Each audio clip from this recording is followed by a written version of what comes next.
Estamos ya acercándonos ahora en el manual al tema 4 y se titula El Evangelio de la Misericordia, Jesús el rostro de la misericordia del Padre. Dentro de los grandes temas que considera el evangelista San Lucas está el acercamiento de Jesucristo pues a los pobres, tal como lo leímos en el programa de trabajo de Jesús cuando llegó a la sinagoga de Nazaret. Comenzó a plantearse, según el capítulo 61 de Isaías, cuál sería el programa de trabajo. Y en esto estamos. Se trata del Evangelio de la Misericordia. Pero, ¿qué es la misericordia? Pues hay muchas definiciones, pero acercándonos quizás a la fuente, la palabra misericordia pues viene de un amor entrañable. Así que cuando planteamos qué es eso de la misericordia, es amar desde las entrañas. Y cuando se tocan situaciones en las que es necesario plantear ese amor misericordioso, experimentamos cómo Jesús pasó haciendo el bien, acercándose a todo tipo de personas, viviendo en misericordia. Entonces el tema particular que nos va a ocupar es el mandato que tiene en Lucas 6:36. Sed misericordiosos como vuestro Padre es misericordioso. Es un imperativo, no es si uno quiere. Si uno quiere ser como Jesús, está llamado a vivir la misericordia. Así que ya pues vamos definiendo, considerando que en la catequesis anterior nos detuvimos a ver la preferencia que muestra Jesús hacia los pobres y excluidos. Parte de la labor mesiánica de Jesús se dedica a acompañar e integrar a los pobres y excluidos en el camino del reino de Dios y anunciarles la buena noticia de un Dios bueno y misericordioso. Por eso, para trabajar este tema se plantea el siguiente objetivo: descubrir el rostro que Jesús nos presenta de Dios como Padre misericordioso en un mundo ocupado en las leyes de pureza. En conexión con los profetas, se nos presenta un Dios preocupado por sus hijos que se han extraviado por el camino o han sido marginados en él. Por lo tanto, la imagen de Jesús es la imagen de Dios misericordioso. ¿Cómo se va a plantear? Entonces, escogerán los que trabajan, los facilitadores, escogerán uno de los métodos que se plantean en el manual propio de facilitadores. ¿Cuál es el que más se adapta al trabajo que van a hacer en este momento de la explicación, actualización de la palabra? En la síntesis que se nos presenta en el manual, se presenta el rostro visible de la misericordia de Dios. Inicia un nuevo camino ancho y abierto a todos, un viaje no geográfico, sino al interior del corazón. Nos muestra la meta del camino. Sean misericordiosos, como el Padre es misericordioso. Nos invita a caminar juntos, a hacer un camino sinodal, desinteresado, misericordioso y no de ilusión. Nos mueve a recorrer el camino de la misericordia, un camino de retorno como el Hijo pródigo a la casa del Padre. Nos invita a hacernos próximos a los otros, a sus necesidades, ir hacia ellos. El texto principal en la palabra de Dios se toma de la Escritura, particularmente el evangelista Lucas capítulo 6, versículo 35 al 36. Pero ustedes amen a sus enemigos, hagan el bien y presten sin esperar que les devuelvan. Entonces tendrán una gran recompensa y serán hijos del Altísimo, porque Él es bondadoso con los ingratos y con los malos. Sean misericordiosos, así como el Padre de ustedes es misericordioso. Y luego, pues para profundizar un poco más el tema de la misericordia, que está en Lucas 10, 25 al 37, es un texto que ya se ha leído en otras ocasiones cuando se plantea el buen samaritano. La pregunta final concluye así: ¿quién te parece que actuó con misericordia? Y el doctor de la ley responde: el último. Y le dice Jesús: anda y haz tú lo mismo. Al igual, el capítulo 15 de este evangelio tiene 3 parábolas de la misericordia. 1, el de la oveja perdida. 2, el dracma perdido. Y 3, el hijo que se aleja de la casa del padre y retorna y el padre lo perdona. Son estas 3 parábolas.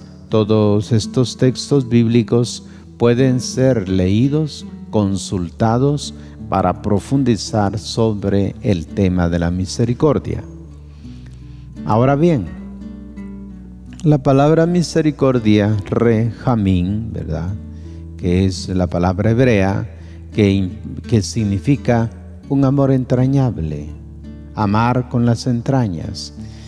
Entendemos que esta experiencia de amar con las entrañas las tienen las madres, porque han tenido al hijo durante 9 meses en el vientre materno y han amado entrañablemente. Pues bien, la misericordia como proyecto del camino de Jesús. Caminar juntos, éxodo, salir al camino juntos. Jesús nos invita a ir en este peregrinar hasta la vida eterna, que fue con la que comenzó el evangelista Lucas en el capítulo 10, versículo 25, la pregunta que hizo el doctor de la ley. Le pregunta: Maestro, ¿qué he de hacer para alcanzar la vida en el eterno? Y Jesús comienza a explicar en qué consiste este caminar para alcanzar vida en el eterno. Así que nos vamos a referir directamente, como lo plantea el manual: bautizado en el Jordán y tentado en el desierto, Jesús va a iniciar el camino y lo inicia abriéndolo. No lo va a hacer en solitario. Fue en la sinagoga de Nazaret donde proclamó el texto de Isaías. Intencionalmente queda suprimida la segunda proclamación de Isaías de un día de venganza de nuestro Dios. Bien, expliquemos un poquito más amplio esto. Cuando Jesús es bautizado, dice que él estuvo en Betabara, es decir, un lugar donde era memorable aquel espacio, porque allí se había reunido Josué con todas las tribus de Israel antes de pasar el Jordán. Imaginamos a Josué dando una especie de catequesis, indicando que aquellos que quieran vivir la ley de Dios son los que van a pasar, porque van a poner el pie sobre la tierra prometida. Y por eso les da las instrucciones, pasan el Jordán y toman posesión de la tierra. Lo mismo el Hijo de Dios. Antes de comenzar su trabajo de evangelización, él se va a Betabara, hace una especie de retiro y luego pasa por las aguas del Jordán, para comenzar este nuevo Israel, esta nueva visión de humanidad. Es la razón por la que él inmediatamente, según San Lucas, habiendo sido bautizado, se fue a un monte a orar. Y dice que mientras oraba, se abrió el cielo. Y cuando se abrió el cielo, descendió el Espíritu de Dios y se posó sobre Jesús. Es la escena tal como la plantea San Lucas. Y que se oyó en el cielo una palabra que dijo: este es mi Hijo bien amado, a él escúchenle. Entonces tenemos ya la presentación que hace el Padre de su Hijo y la presencia del Espíritu. Pero terminado esto, Él comienza a buscar, es decir, a elegir a aquellos que van a estar con Él, quienes van a hacer camino con Él. Por eso los primeros que van a responder a la llamada son unos discípulos de Juan el Bautista, a quienes llama y sale desde las orillas del Jordán, subiendo hasta Galilea. Pues bien, ya estando en Galilea, es el lugar donde está Nazaret. Y llega a Nazaret, hace la lectura, y aquella gente, pues uno lo admiran, otro lo cuestionan, lo critican e incluso quieren darle muerte. ¿Por qué? Por la expresión de Jesús. El texto de Isaías terminaba diciendo: para que se cumpla el día de la venganza de nuestro Dios. Y cuando Jesús proclamó aquel texto, no citó ese texto, sino que terminó diciendo que venía el año de gracia del Señor. Pero como él no citó la venganza, que era la que querían oír los judíos, porque así terminaba el texto, Jesús la omitió y dice: no, se inaugura el año de gracia del Señor. Lucas se detiene solo en la gracia, que es la expresión de la misericordia. Bien podemos decir que, haciendo suyo el proyecto proclamado por Isaías, hoy se cumple esta escritura que acaban de oír. Jesús se va a dejar guiar por el principio de la misericordia. Así es como abre el camino Jesús, y como incorpora a quienes quieren caminar con Él y como Él. El año de gracia, aquel año jubilar de perdón y de fraternidad, en el que se perdonaban las deudas y cada uno volvía a ser agraciado de nuevo. Aquel año con Jesús deja de ser un año y se convierte en la apertura permanente de un nuevo camino, abierto a todos, para ser recorrido juntos, abrazados todos por la misericordia de Dios, cuyo rostro visible es el mismo Jesús, y llamados todos a ser misericordiosos como el Padre. Así que llamados a hacer camino con Jesús. Aquellos que quieren caminar con Él, lo que se va a trabajar es el año de gracia del Señor. ¿En qué va a consistir? Se trata del jubileo. ¿Y qué es un jubileo? Jubileo en la Biblia se celebra cada 50 años. Ellos tenían el número perfecto, 7 por 7, 49 años. Más el año de celebración, 50. Por eso este año jubilar era sumamente importante. Era el año en el que se perdonaba toda deuda. Era el año en el que los legítimos dueños de las tierras recuperaban la tierra que Dios les había dado. Era el año en el que se arreglaba toda situación Era el año en el que los campos quedaban sin trabajarse porque era el año de gracia. Pues bien, solo que Jesús no se limitó pues cronológicamente a un año, sino que inauguró el tiempo desde que Él estuvo hasta su última venida. Es el tiempo de gracia, es el tiempo de la misericordia.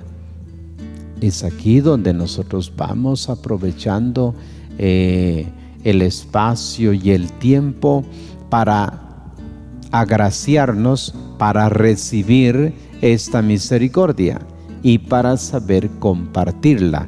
Es la visión del evangelista Lucas, que va planteando cómo el discípulo va a ser agraciado, va a experimentar la misericordia y cómo debe ser comunicador de esta gracia que es la misericordia. Así que cuando ustedes les pregunten qué es eso de la misericordia, expresen pues que es un amor, el amor de Dios que surge desde las entrañas de Dios. ¿Quién estaba en las entrañas de Dios? Según San Juan 1:18 dice: a Dios nadie le ha visto nunca. El Hijo unigénito que estaba en el seno del Padre, en las entrañas del Padre, Él es el que ha venido y nos ha explicado. En eso estamos, que sea Jesucristo la misericordia misma que ahora nos explica cómo se vive el rostro misericordioso del Padre. En teología se entiende por gracia un don gratuito concedido por Dios para ayudar al hombre a cumplir los mandamientos, salvarse o ser santo, como también se entiende el acto de amor unilateral e inmerecido en la cruz, por el que Dios llama continuamente a los hombres a la salvación. Esto pues es lo que contiene el numeral 1, del cual pues uno puede hacer pues un receso y comenzar a compartir qué entendió por misericordia, cuál es el camino, el sínodo, la sinodalidad para seguir la misericordia. Continuamos con el numeral 2, que habla de la misericordia como señal de nuestro camino. Quizás aquí esté el acento marcado en la vida de uno cuando uno va mostrando signos de misericordia. Si se viven los signos de misericordia, uno es consciente de que Dios está actuando en su vida. Por eso es signo al cual uno debe estar atento. Dice: bien, ¿será que yo vivo en forma misericordiosa? Es interesante que 7 de las 8 parábolas de Jesús sobre la misericordia estén narradas a lo largo del camino que Jesús hace hacia Jerusalén. Aquel camino no fue simplemente geográfico, significa el viaje interior del corazón que, caminando hacia la meta, se va abriendo a interiorizar sus etapas. Y esas etapas están sembradas de misericordia. Importante que el camino está marcado pues por la misericordia. Es toda una indicación de que se trata de un camino sanador y no simplemente de un camino geográfico. El mismo Jesús nos había señalado la meta del camino de la misericordia. Según San Lucas, leímos: sean misericordiosos como el Padre es misericordioso. Una meta que explica la profundidad de unos preceptos que sin esa meta parecen estar fuera de camino. Amen a sus enemigos, hagan el bien a los que los odian, bendigan a los que los maldicen, rueguen por los que los difaman. Con ellos Jesús resumía una norma general de conducta: hagan por los demás lo que quieren que los otros hagan por ustedes. Por eso se habla señal de nuestro camino, la misericordia. Pero a todos nos cuesta este trabajo. Este trabajo digo porque esto de perdonar no se nos es fácil. Pero la palabra perdón y perdón, el gran regalo del amor de Dios, que cuando Dios perdona, nos ama profundamente. Olvida todo lo que nosotros hemos hecho en contra de los hermanos e incluso contra Él. Él hace caso omiso de eso y lo borra de una vez para siempre, porque es misericordioso. Ahora, a nosotros sí nos cuesta un poco, porque no es fácil frente al agresor, al violento, al tramposo, pues perdonarlo. Sin embargo, Jesús nos llama, dice que ese es el camino. Y por una simple razón, porque a decir verdad que cuando ya la persona está caminando hacia la vida eterna, todos esos prejuicios, todos esos problemas humanos que tuvo, pues todo eso se termina. Y al terminarse uno dice, ¿de qué sirvió tanto odio, tanta violencia, si al final yo termino muerto? Por eso Jesús enseña que mientras uno va en camino o de camino, se ponga de común acuerdo con sus adversarios. Y es aquí donde está la tarea de pedirle a Dios que uno alcance ser misericordioso. Pero las parábolas de la misericordia nos irán mostrando cómo se vive esta misericordia. Por eso Jesús comenzaba primero diciendo esto. Para vivir la misericordia hay que celebrar que Dios nos ha perdonado. Y así como Él ha derramado su perdón en nosotros, tenemos que derramarlo hacia los demás. ¿Y cómo comenzamos? Orando por los enemigos. En la medida en que nuestro corazón vaya volviéndose sensible a la gracia, poco a poco irá perdonando, hasta que la gracia de Dios le permite a usted no tener ese resentimiento, ese deseo de venganza, ya no lo tendrá, porque la gracia de Dios, la misericordia divina, ha entrado en su vida. Y en esta misma línea va la insistencia de que solo vale la misericordia gratuita, no la misericordia interesada, como sería el amar para ser amados, hacer el bien para que nadie nos haga mal, prestar solo con la seguridad de recibir lo prestado. La misericordia gratuita lo es a pecho descubierto. Amen a sus enemigos, hagan el bien y presten sin esperar nada a cambio. Y es que el criterio de la misericordia no puede ser una especie de regateo calculado. Es siempre el parecido con el Padre. Sean misericordiosos como el Padre de ustedes es misericordioso. Sin este estilo abierto de misericordia, hasta el caminar juntos, el que nos urge en el sínodo, se podría convertir en una búsqueda de intereses propios o en un choque de intereses encontrados. Sin esta misericordia a lo grande, no hay sínodo que valga. Caminar juntos supone el tener la capacidad de perdonar y de amar a aquellos con quienes vamos haciendo camino. Les agradezco su atención. Nos hemos quedado terminando el número 2 y corresponderá para la próxima sesión los heridos del camino, numeral 3. Gracias por su atención.